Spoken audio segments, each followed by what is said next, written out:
name is Rishi Bhatt, and I'm an attorney at MNK Law, a boutique law firm based in Los Angeles County. At MNK Law, we are more than lawyers. We're also business advisors. Businesses often contact us to discuss prospective sale of a highly desired piece of equipment, machine, or other type of good. Almost invariably, these sales involve the seller or buyer presenting to the other party a so-called terms and conditions for the sale of the good or product. Today, we'll identify some major things to be on the lookout for in a terms and conditions agreement. What is a terms and conditions? Simply put, it is a written contract between the parties or prospective parties for the sale of a piece of equipment, machine, or other type of good or product in question. Why written, you may ask? One answer is legal, the other is practical.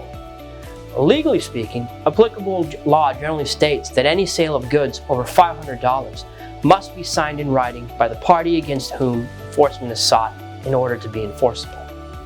Practically speaking, a written contract can help avoid the misunderstandings that arise when the parties purport to form an oral contract, in which case either party may dispute the terms alleged in the contract. So now, what should you be on the lookout for in a terms and conditions agreement? A few things. One, you need to have a precise description of the item or items to be purchased. Now, this may sound like a no-brainer, but you'd be surprised at how often we've seen drafts of terms and conditions that omit this critical piece of information or otherwise misstate the items or terms to be purchased. An easy fix to this issue is to simply attach as an exhibit to the agreement a copy of the purchase order that the parties will or have executed. Number two, pricing details.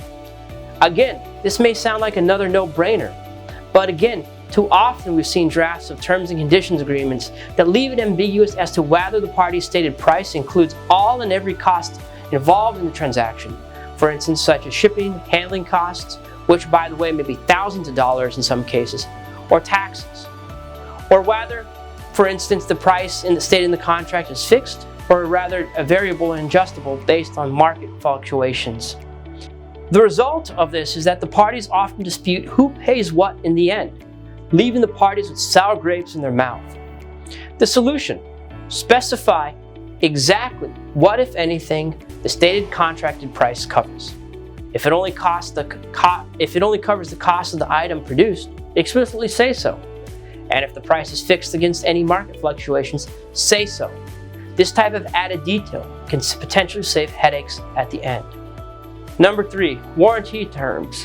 While this may be less obvious than the prior 2 points, it is equally as critical to understand what the seller or manufacturer warrants and for how long, or otherwise what they disclaims, that is, what they explicitly don't warrant.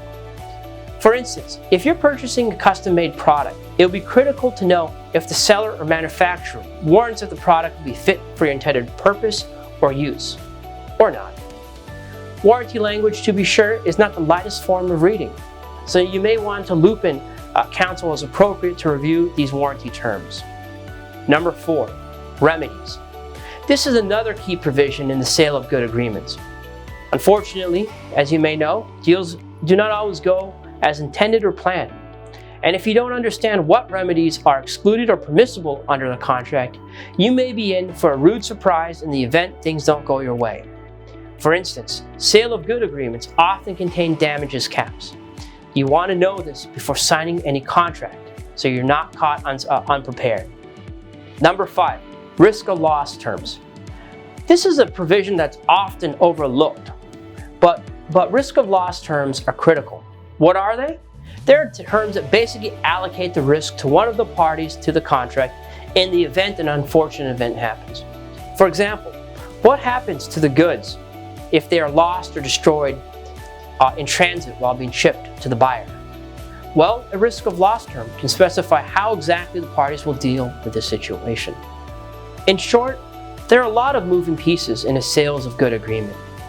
If you need any help drafting or reviewing the same, please let us know. You may reach us at info@mnklawyers.com or visit us at mnklawyers.com. We'd be happy to help. Also, please do not forget to like, comment, and subscribe. We'll see you in the next one.